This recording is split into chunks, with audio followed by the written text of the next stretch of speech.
December 16th, 1944, Ardennes, Belgium. Snow hangs in the trees like breath held by a whole forest, as American gunners lower their mittens, pull lanyards, and listen for a sound that should not exist yet, a burst of steel that finds men not by chance, but by measurement.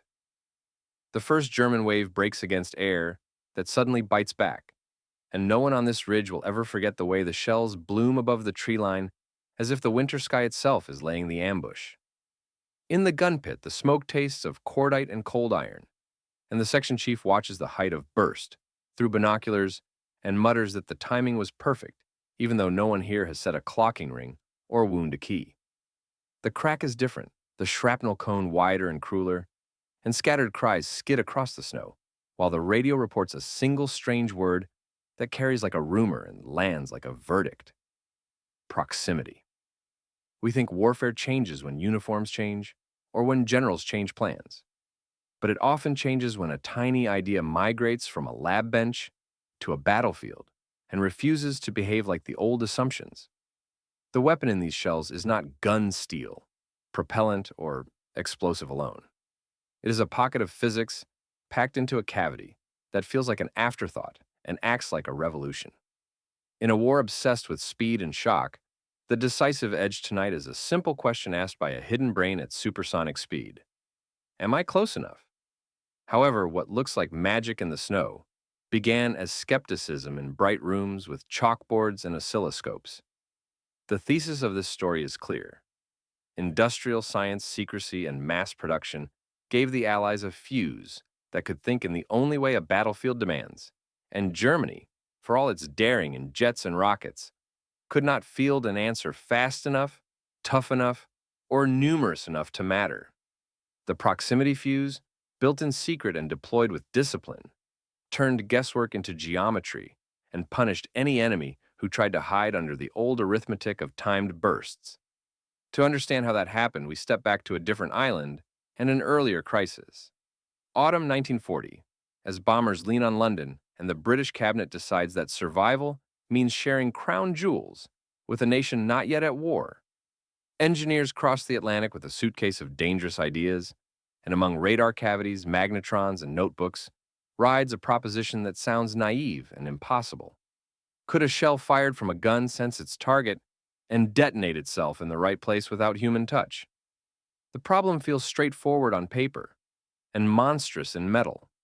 A shell is hurled forward with such violence that delicate electronics usually die inside the barrel, and anything that survives must also face vacuum, shock, heat, and spin. Indeed, American laboratories take the challenge with the same stubborn confidence they give to bombs they hope never to use. The work concentrates under the wartime research structure that knits universities and industry into a single nervous system. Physicists, radio men, chemists, and production engineers learn a new language together. They must miniaturize tubes so small they look like glass thimbles, teach them to wake, hum, and decide in a fraction of a heartbeat, and then encase them so that tens of thousands of gravities of acceleration do not smash them into useless sand. They must design a battery that sleeps for months, and then, on command of spin and shock, pours life into a circuit just long enough to make one perfect decision. They must seal the whole miracle against damp salt air and corrosive sea spray, and the unromantic fact that soldiers drop things. By then, a new rule governs the project. If it works at sea, it stays at sea until the secret can survive the land. The Navy will try it first because the ocean can swallow duds, and because carrier task forces live and die by seconds and yards when enemy aircraft dive like knives. Early in 1942, prototypes scream off the decks of warships inside anti-aircraft shells, and for the first time, crews watch their own gunfire adjust itself. Bursts climb and fall with the target rather than with the hope of the crew, and the deadly ring that used to sit too far or too near now wraps itself around the aircraft like a closing hand.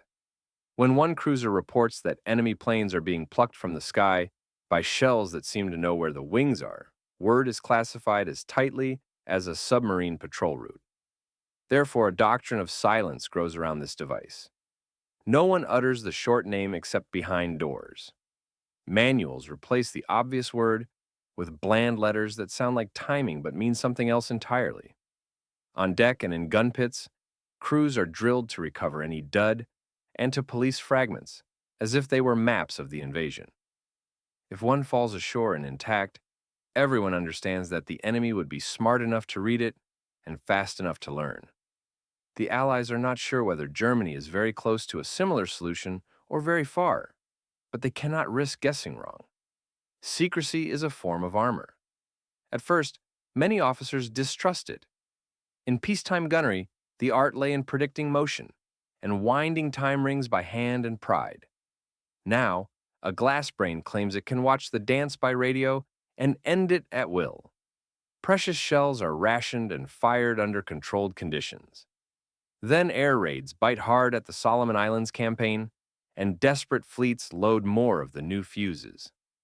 A pattern appears almost immediately. Fewer rounds achieve more kills against agile aircraft. Attackers that once relied on the small mistakes of human timing now find those mistakes vanishing. The gunfire feels as if it has become intelligent. In cramped combat information centers, men whisper that the miracle is real and that the secret must be kept. However, the ocean is not the only theater. On land, the temptation to use the fuse is resisted for almost 2 years because a battlefield is made of villages and fields where curious hands can pick through shards. Yet the war has its own gravity, and by late 1944, the need outweighs the risk. A winter counteroffensive erupts in the Ardennes as fog grounds friendly aircraft and German columns trust the forest to shield their approach. Artillery commanders authorize the new fuses for barrages that must work in weather too thick for spotter planes. The effect is immediate and brutal. Shells burst above marching men rather than beyond them, and the pattern and panic look nothing like the familiar shrug of timed fire. Over and over, reports come back that concentrations dissolve in seconds under airbursts that seem to read the terrain. By then, the enemy has learned to fear a sky with no airplanes in it. Indeed, a simple comparison explains why. A timed fuse punishes only the predictor's error or the target's consistency. A proximity fuse punishes motion itself. It waits until its radio echo swells with nearness, and then in the vital pocket where fragments carve the largest wound, it makes the decision that human hands cannot make fast enough. Against aircraft that jink and dive, this is devastating. Against men who thought trees and ditches could shroud them, it is a new kind of terror. The battlefield vocabulary adjusts without anyone sitting down to write a new dictionary. Airburst becomes more than a technique. It becomes a promise. Production turns that promise into a habit. The American economy, already bending steel and chemistry into long rivers of material, now pours glass, copper, tin, and rubber into a device that looks trivial and consumes factories. Assembly lines master the odd choreography of soldering spiderweb wires to vacuum tubes the size of a fingertip, of balancing tiny resonant circuits, of sealing electronics into metal noses that must be strong enough to survive guns and smart enough to listen through their own shock. Quality control evolves into a wartime art. Lots are tested by firing, not by theory, and nothing that fails is tolerated. When the numbers are finally published after victory, they will stun even participants. The count runs into the tens of millions. Germany cannot match this for reasons that have little to do with genius and everything to do with time, disruption, and fit. The Reich invests heavily in spectacular projects that fly faster and higher and creates jets and rockets that look like postcards from a future that might have been. Yet it cannot guarantee a steady supply of miniature tubes robust enough to be slammed from zero to muzzle velocity and live long enough to make a decision at altitude. It cannot standardize mass production under a sky that keeps falling. nor can it afford to waste skilled hands on devices that require novelty at every step. It experiments and occasionally succeeds in laboratory conditions and special munitions, but it never fields a proximity fuse across artillery shells at a scale that twists outcomes. By the time it tries, the war is already closing its fist. However, the real story of dominance is not a single invention, but a family reunion of inventions that work together. On the Allied side, radars track, directors compute, servos train mounts, and proximity fuses erase the last crude step between estimate and effect. Warships become systems rather than platforms.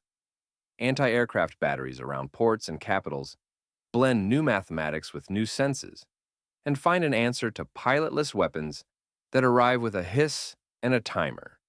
In the field, a forward observer can ask for airbursts over a hedgerow and know that the blast will carve down rather than forward, that fragments will come like sleet and not hail. The smallest detail, the height of burst in a low orchard, now matters more than pageantry. Therefore, the statistics begin to reflect a change in physics as well as in tactics. Engagements that once demanded hundreds of rounds now end in much smaller numbers. Defensive arcs that once felt porous feel taut. On ships, men who once stared at incoming wings through splinter shields now feel that the odds are finally tilted back by a calculus they can trust. Some call the fuse a miracle out of habit, but the engineers insist it is simply a stubborn answer to a stubborn question. How do you make knowledge survive a gun barrel? How do you make it wake at the right instant and then die before it can betray you? The soldiers who carry it do not care about glass chemistries or resonant frequencies. They care that it works in rain, fog, and snow, that it does not demand fragile rituals when they are tired and scared. They care that dud patrols do their work, and that the enemy never learns enough before it is too late. Memoirs from both sides notice the same thing with different feelings. There is a new bite to Allied artillery, a sense that the old tricks of hugging close or sprinting between bursts no longer work. What once felt like a rhythm you could dance through becomes a field where every step might be your last, because math is no longer guessing. By then, the secret is no longer a single guarded document, but an ecosystem of discipline. Parts move from contractor to contractor without words, on the crates that would tell a spy what matters. Field orders avoid names that make sense. After-action reports describe effects rather than mechanisms. Even armistice has rules, because the device will stay useful after this war, if it can stay unknown for a little longer. When the secret is finally explained, many readers will be surprised most by the ordinariness of its pieces.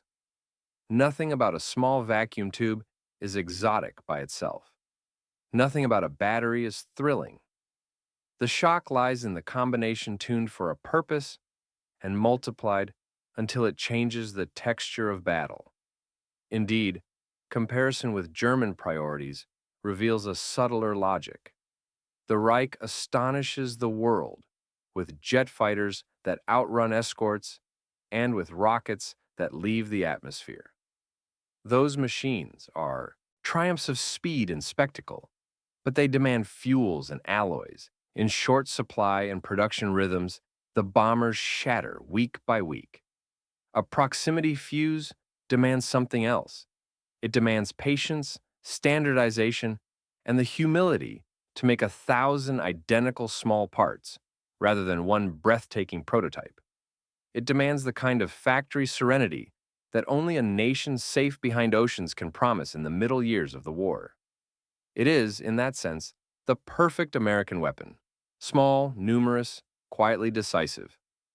However, every weapon writes a moral footnote in the lives it touches. On the ridgeline in 1944, the same men who cheer the repulse of an attack will later remember where the airbursts hung and what they did to bodies. In a naval compartment, The same sailor who praises the device for saving his ship will later stare at the fragments embedded in a scorched bulkhead and think about the pilot who never reached his dive point. Technology that shortens battles also accelerates consequences. The proximity fuse is not noble by itself. It is effective, and effectiveness can feel like mercy or like fate depending on where you are standing. Therefore, the aftermath is complicated. The Allied victory owes something profound to a tiny circuit that behaved bravely under impossible violence. Veterans speak of moments when battle turned because this fuse refused to be fragile. Engineers speak quietly of the day they saw a test round ignite, not by a clock, but by a whisper of reflected energy, and understood that the line between laboratory and battlefield had just folded tight. Historians will argue forever about what mattered more, jets or radar, or code breaking or logistics.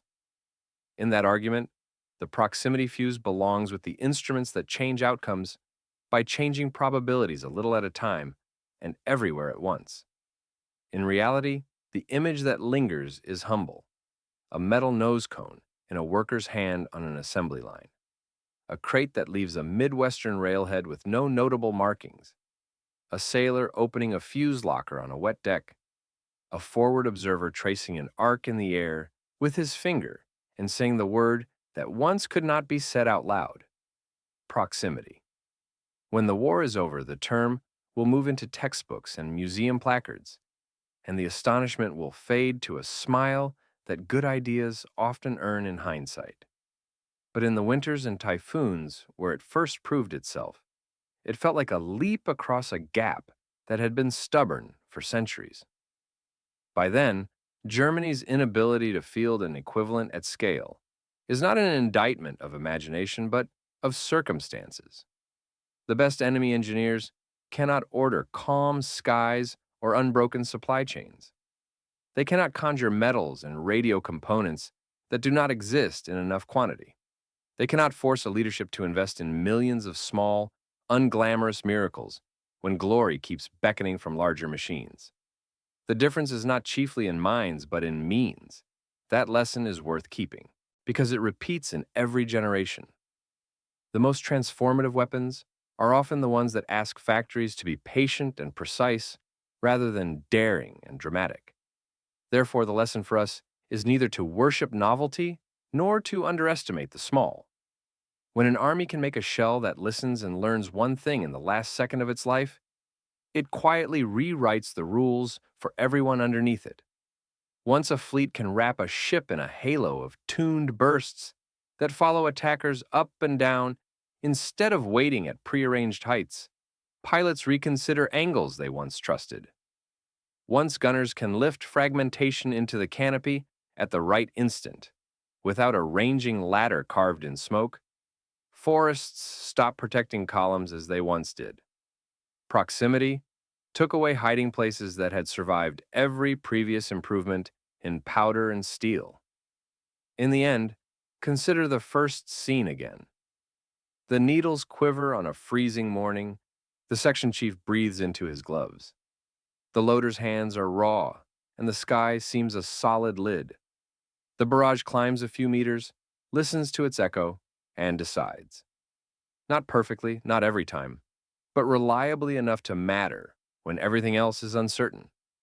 The men on that ridge will one day learn the diagrams and the words, and they will nod and say, "It makes sense." In the moment, what matters is that the shells behave as if they know where the enemy is and choose to bloom where the damage will be worst. That is the quiet promise of the weapon America built in secret and Germany could not match in time. Here is the closing thought. Heroism can open opportunities, and tactics can exploit them. But industry shapes the floor under both. A fuse that thinks just a little becomes a doctrine that demands less guessing everywhere. This is not a triumph of a single mind, nor a moral of national character. It is a reminder that power in modern war flows from the places where science can be made common and hidden, robust, and routine. Once that happens, the battlefield tilts in ways that feel like fate to those caught on the wrong side of the curve. Narrated by Carnock's Noir Chronicles. Subscribe for more untold chapters of history.